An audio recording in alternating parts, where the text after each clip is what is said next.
দর্শক আপনাদের সবাইকে স্বাগত জানাচ্ছি টিভিএন স্পেশাল প্রোগ্রামে। আপনারা জানেন যে পুরো দেশ জুড়ে চলছে দেবী দুর্গার আরাধনা। এরই মধ্যে দেবী দুর্গার আরাধনা শেষ, পূজা শেষ পর্যায়ে। এখন বিজয়া দশমী। আপনাদের সবাইকে বিজয়া দশমীর শুভেচ্ছা, শুভ বিজয়া।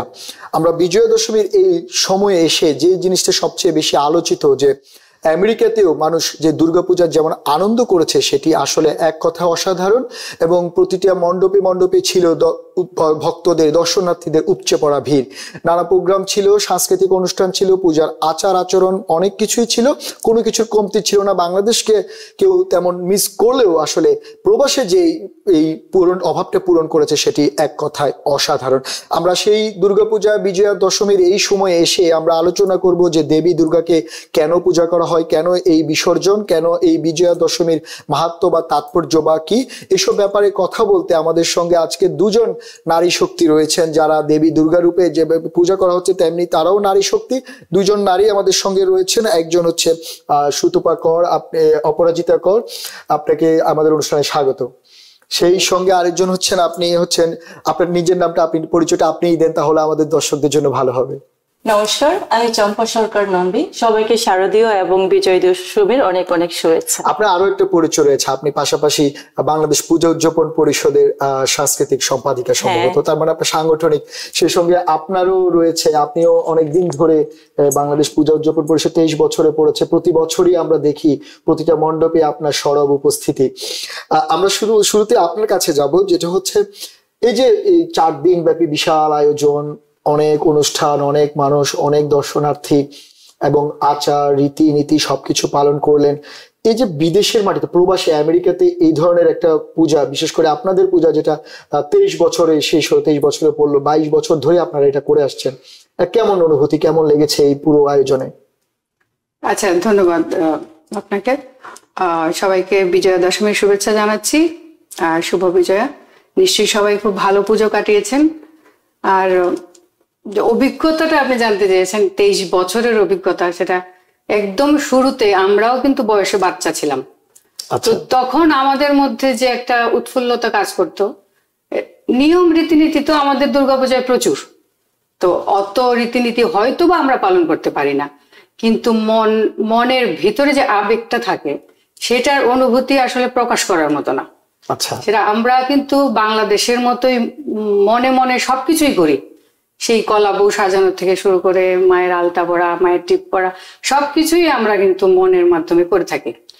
তো অভিজ্ঞতা অনেক সুন্দর। এত বছর ধরে আমরা শুরু থেকেই আছি। কিন্তু এখানে যেটা হচ্ছে বাংলাদেশের পূজার যে আড়ম্বর, বা আপনি যেটা বললেন, বাংলাদেশে কলাবো সাজানো যে রীতিনীতিগুলো খুবই সহজলভ্য, কারণ ওখানে পাওয়া যায়, আবার অনেক লোকবল থাকে। কিন্তু এখানে প্রবাসে তো অনেক কষ্ট হয়, বিশেষ করে আপনার অস্থায়ী মণ্ডপে পূজা করছেন, মায়ের মূর্তিগুলোকে সংরক্ষণ করছেন, প্লাস এখানে যে আড়ম্বরতা, এই জায়গাগুলোতে অনেকগুলো নিয়মের কিছু বেড়াজাল রয়েছে। এই জায়গাটা আসলে কিভাবে আপনারা পার করছেন, উত্তর বছরের পর বছর? ওই যে বললাম, আমাদের মনটাই আসল। আমরা আসলে বিরুদ্ধে না আসলে বুঝতে পারতাম না যে মনের ভেতরেও মন্দির সাজানো যায়। সেই মন মন্দির থেকেই আমাদের পুজোটা হয় আসলে। আচ্ছা, উনি যেমনটা বললো যে মন মন্দির থেকে পুজো হয়, আপনি তো সরাসরি সংগঠনের সঙ্গে যুক্ত, এবং বিশেষ করে যেই পুজোর একটা বড় আনুষঙ্গিকতা হচ্ছে আচার রীতিনীতি, যেটা ধর্মীয় নিয়ম অনুযায়ী হয় এবং আপনারা সেটা নিয়মিত করছেন। বাট আরেকটা পার্ট হচ্ছে যেখানের সঙ্গে সংস্কৃতি জড়িত, গান বাজনা থাকে, পুজোর ধুনুচি নাচ থাকে, যেগুলো দুর্গাপুজোর বাঙালি সংস্কৃতির সঙ্গে কিছু যুক্ত, মানে ওতপ্রোতভাবে জড়িত। এই দুটো জিনিসকে কিভাবে আপনারা এক করে এই প্রবাসের মাটিতে একটা সফল দুর্গাপুজো করে যাচ্ছেন? থ্যাংক ইউ শান্তনাদা এই প্রশ্নের জন্য। অ্যাকচুয়ালি আমি দিদির সাথেও একমত। আমাদের আপনার মন যেটা চাচ্ছে আমরা ওইখান থেকেও করছি। আর বেসিক্যালি যে প্রসেসিংটা, ওইটার জন্য তো টাইম অবশ্যই দরকার। তো ওইটার তার জন্য আমাদের 6 মাস আগের থেকেই দেখা যায় প্রসেসিং শুরু হয়, একটার পর একটা আমরা কোনটার পর কোনটা করব।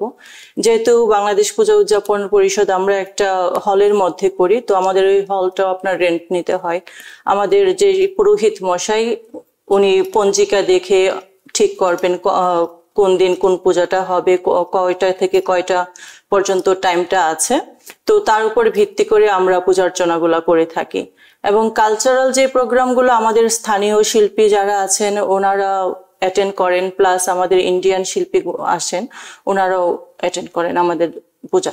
আচ্ছা, আমরা তো পুজো নিয়ে কথা বললাম, এখন তো পুজো শেষ, বিজয়া দশমী নিয়ে একটু কথা বলি। আপনার কাছে যে জানতে চাই, বিজয়া দশমী মানে বিসর্জন, দেবীকে বিসর্জন দেয়া, এই বিজয়া দশমী জিনিসটা আসলে কেন বা কি, এটার মাধ্যমে হিন্দু রীতিনীতি অনুযায়ী আপনারা আসলে কি তাৎপর্য, কি বোঝাতে চান?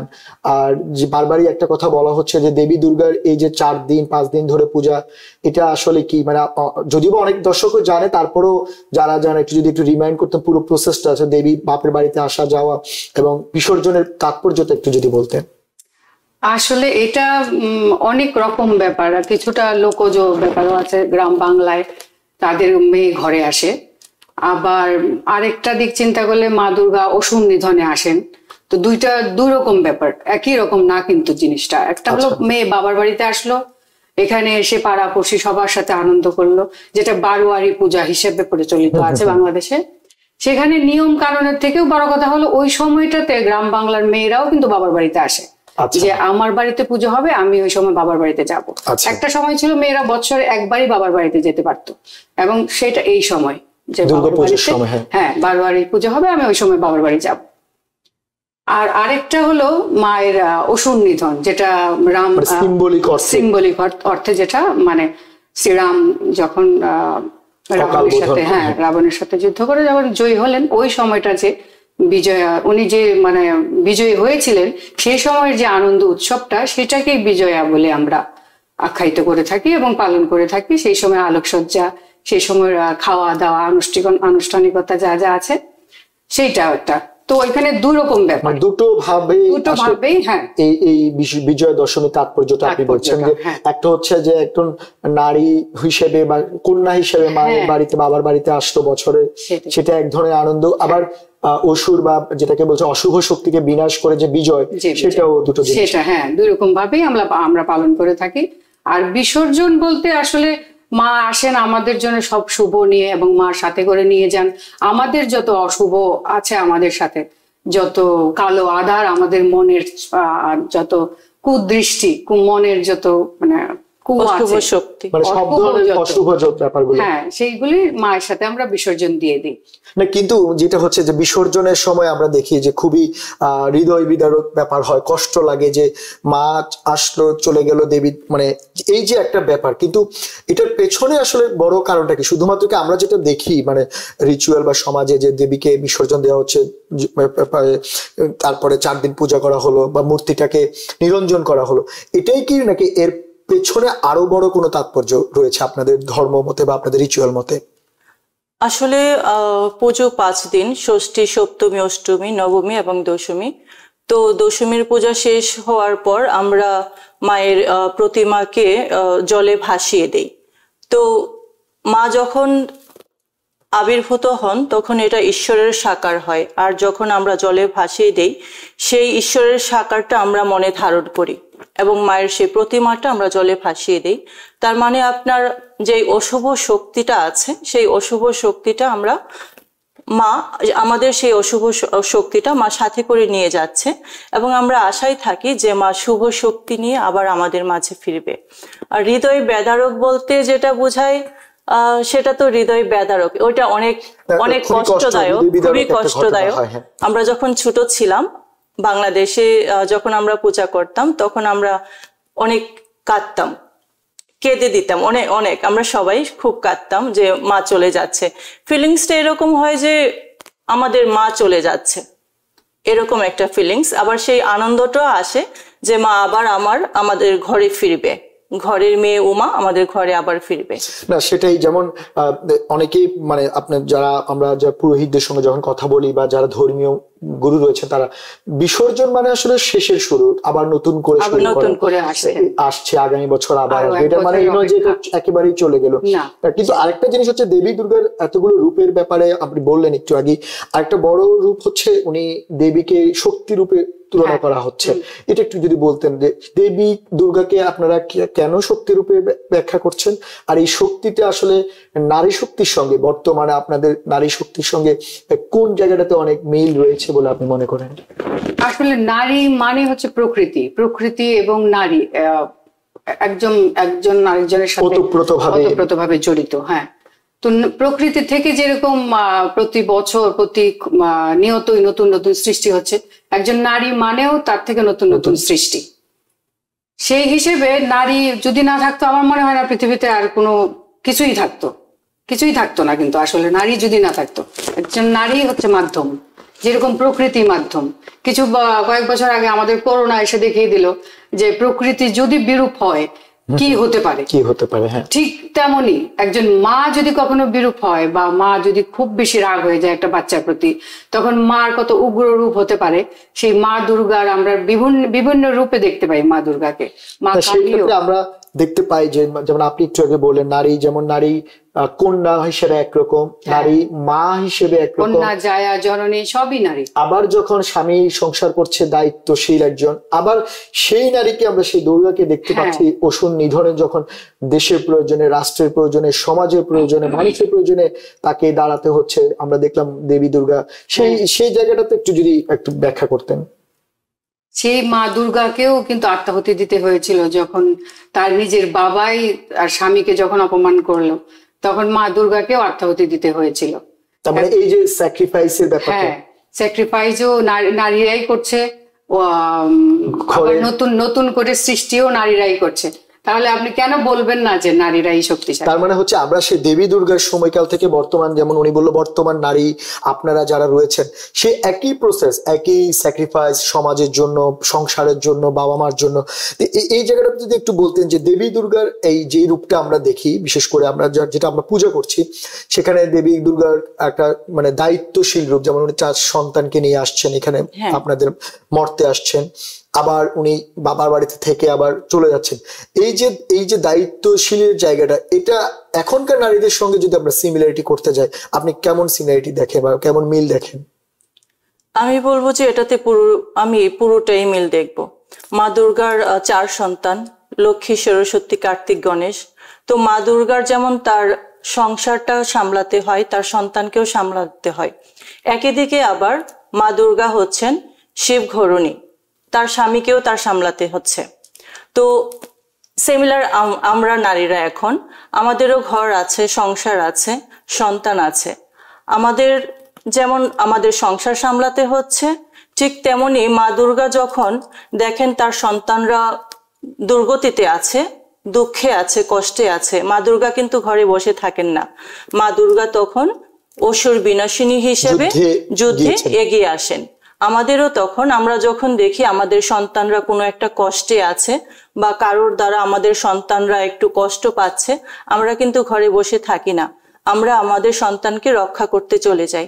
ঠিক তেমনি মা দুর্গাও আমরা যখন কষ্টে থাকি, মা দুর্গা আমাদের মাঝে চলে আসেন আমাদেরকে রক্ষা করতে। সেটা ঠিক আছে, এবং এটা একটা বড় একটা জিনিস বললেন যে দুর্গা রক্ষা করতে আসেন, যেমন আবার বিনাশও করছেন অসুরদের। কারণ সন্তান যখন কারোর দ্বারা আক্রমণ করে কেউ সন্তানকে, তখন যদি সন্তান অসহায় হয়ে থাকে, তখন কে যাবে তার কাছে? সবার আগে নারীর টান যাবে, মা যাবে।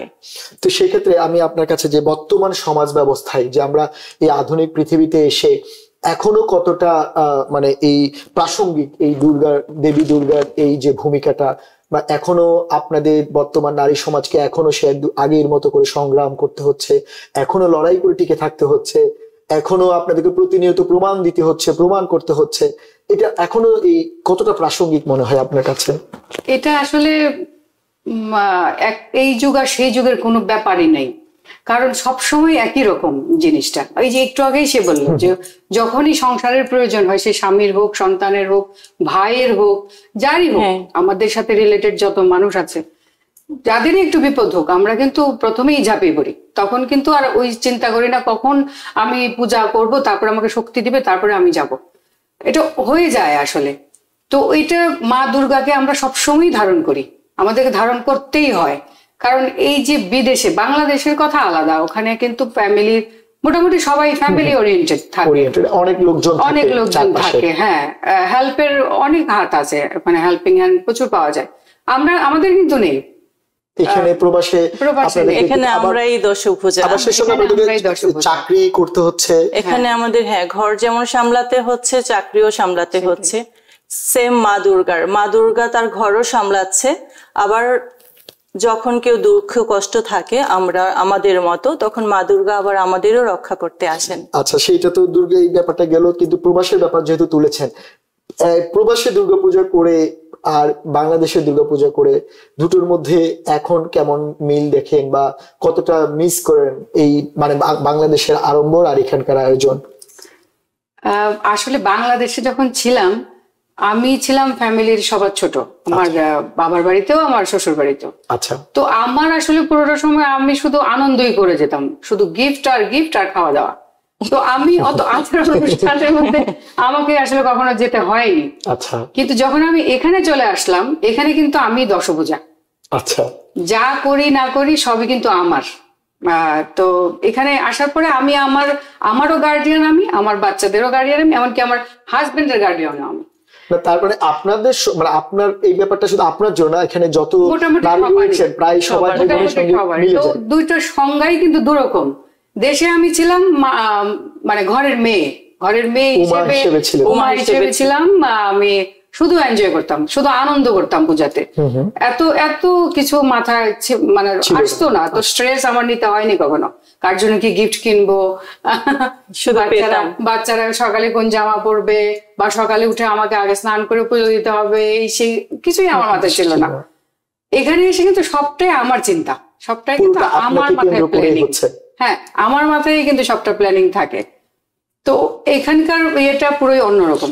যেমনটা বললেন উনি যে দশভুজা, এখানেও দশভুজা মানে এই যে আমরা দেবী দুর্গা যে রূপটা দেখি, যে রূপটাতে পূজা করা হয় 10 হাতের পূজা, তো অনেকে হয়তো এটা নিয়ে প্রশ্ন ব্যাখ্যা আছে যে মানুষের 10 হাত হতে পারে। আসলে এই যে সিম্বলিক দশভুজা মানে 10 দিক বিভিন্ন কিছু সামাল দিচ্ছে, অস্ত্র থেকে শুরু করে ফুল থেকে শুরু করে পূজা সন্তানকে থেকে শুরু করে, এই যে একজন নারীকে দশভুজা হয়ে ওঠা, এটা একটা নারীর স্টেজ রয়েছে জীবনের, সেই স্টেজগুলো কতটা চ্যালেঞ্জিং মনে হয় আপনাদের? এটা যদি আমি একজন নারী হয়ে বলি, এটা খুবই চ্যালেঞ্জের। কিন্তু যখন আপনি সেই চ্যালেঞ্জটা সার্থক হয়ে যান, সাকসেস হন, তখন সেই তৃপ্তিটা আপনার। আচ্ছা, সেই তৃপ্তিটা শুধুই আপনার। যেমনটি মা দুর্গা যখন অসুররা স্বর্গরাজ্য দখল করেছিল, দেবতাদের সম্মিলিত প্রচেষ্টায়, দেবতাদের শক্তিতে এবং ব্রহ্মা বিষ্ণু মহেশ্বরের যে 10টি অস্ত্র দিয়েছিলেন, সেই অস্ত্রের মাধ্যমেই কিন্তু মা দুর্গার 10টি হাত হয়েছিল। ঠিক তেমনি আমাদের ক্ষেত্রে দেখা যাচ্ছে, আমরা এখনকার নারীদের কথা বলছি, আমরা একদিকে ঘর সামলাচ্ছি, বাইরের জব সামলাচ্ছি, সন্তান সামলাচ্ছি, একদিকে ঘর ক্লিন, রান্না বান্না যা বলেন, মনে হয় যে এখনকার নারীদের 10টার বেশি যদি হাত হতো তাহলে আরো ভালো ছিল, মানে আরো বেশি প্রয়োজন ছিল। হ্যাঁ, যেমনটা উনি বলল যে আপনারা সামাল দিয়েছেন, কিন্তু আমাদের নতুন প্রজন্ম যারা আছেন বা আপনাদের সন্তানরা, এই প্রজন্মের ছেলে মেয়েদের বা এই নতুন প্রজন্মের নারীদের আসলে কি আপনারা দেখেন যে এই আগের প্রজন্মকে কি ছাড়িয়ে গেছে, নাকি ওনাদের চ্যালেঞ্জটা আরো বেশি আপনাদের থেকে? আসলে চ্যালেঞ্জটা ওদের বেশি না, চ্যালেঞ্জটা কিন্তু আমাদেরই বেশি। কারণ আমাদেরকে বললাম না, আমি একদম ঘরের মেয়ের থেকে এখানে এসে দশভূজা হয়ে গেছি। পরে আগের রাতেই ছিলাম উমা, পরের রাতে আমাকে হয়ে যেতে হয়েছে দশভূজা। হ্যাঁ, দুর্গা হয়ে যেতে হয়েছে। তো আমার চ্যালেঞ্জটা আমাদের বেশি। আমরা কিন্তু ওদেরকে অত নিয়ম কানুন যে খুব একটা শেখাতে পারছি বা পেরেছি বা চাইছিও না। আসলে আমি ব্যক্তিগতভাবে আমি যে বাংলাদেশের যে নিয়ম কানুনটা পূজার, আমি আসলে সেটা থেকে একটু বেরোতে চাই। আমি চাই যে পূজাটা হোক আনন্দের। আচ্ছা, আমি চাই পূজাটা হোক আনন্দের, ওরা মন ভরে আনন্দ করুক, মাকে আবাহন করুক। একটা ফুলও যদি তুলে গাছ থেকে, যে এটা আমি মায়ের জন্য তুলেছি, এবং ওরা যাতে এই ধর্মের সঙ্গে যুক্ত হয়। হ্যাঁ, আনন্দের সাথে যুক্ত হয়। এখানে একটা ভালো কথা বলেছেন, আমি ওইটা চাই, যে চাপ দিয়ে নয়। আমি নিয়মের বেড়া জালে আসলে ওদেরকে আটকে রাখতে চাই না। এটা আমার ব্যক্তিগত চাওয়া। কিন্তু এই চাওয়াটা খুবই ভালো, কিন্তু এই চাওয়াটা মানে নতুন প্রজন্মের ছেলে মেয়েরা, বিশেষ করে এই প্রবাসে মানে আমেরিকাতে যারা চতুর্থ পঞ্চম প্রজন্ম বা তৃতীয় প্রজন্মের আমরা বলছি, তারা কি একই রকম ভাবে এটা অ্যাডাপ্ট করতে পারছে কিনা, কি মনে হয় আপনার? ওইটা আসলে আপনার ডিপেন্ড করছে কে কতটুকু অ্যাডপ্ট করছে আর আপনার ফ্যামিলির আপনাকে কতটুকু দিতে পারছে সেটার উপরে। লাইক দিদি যেটা বললো আমি এগ্রি দিদির সাথে, কিন্তু আবার দেখা যাচ্ছে কেউ খুব ফোর্স করছেন যে তোমাকে এটা করতেই হবে, কিন্তু যখনই ফোর্সটা হয় তখন সেই সন্তানটা, কিছু সংখ্যক সন্তান আছেন ওইটা গ্রহণ করছে, কিছু সংখ্যক সন্তান আছে গ্রহণ করছে না। তো আমরা ফোর্স করছি না তা বলবো না, আবার একদম যে ফোর্স করছি তাও বলবো না। একটা মিডলের মধ্যে থেকে আমি যতটুকু পারছি বা আমরা যতটুকু পারছি শেখানোর চেষ্টা করছি। বাকিটা এই প্রজন্ম কতটুকু শিখবে এটা তাদের উপর ডিপেন্ড করবে। আমরা খুবই শেষ পর্যায়ে যদি জানতে চাই যে বছর শেষ, দেবী চলে গেল, আগামী বছর আবার অপেক্ষা, সেক্ষেত্রে দেবীর কাছে এই বছরে কেমন কি প্রার্থনা ছিল আর আগামী বছরে প্রত্যাশাটা কি? সবসময় প্রার্থনা থাকে সবার জন্য, সর্বধর্ম সমন্বয়ে যেন আমাদের সমাজটা আবার আগের মতো আমরা সুন্দর হতে পারি, সবাই ভালো থাকি, সুস্থ থাকি, এগুলো তো রয়েছেই। এইবার স্পেশালি বাংলাদেশের জন্য আমরা সবাই একটু বেশি আতঙ্কিত ছিলাম, কি হয় কি না হয়। এখনো পর্যন্ত তেমন কিছু পাইনি খবর, কিন্তু তারপরেও একটা ভয় থাকে এখন বাংলাদেশের পরিস্থিতিটার কারণে। তো এবার স্পেশালি বাংলাদেশের জন্যই আমরা প্রার্থনাটা বেশি করেছি, আমার মনে হয় সবাই করেছে। তো চাই বাংলাদেশে সবাই ভালো থাকুক, সুস্থ থাকুক, দেবী সবাইকে ভালো রাখুক, যেন আগামী বছর এইভাবেই আনন্দ, আরো বেশি আনন্দ যেন করতে পারি। সেক্ষেত্রে আপনার প্রত্যাশাটা কি?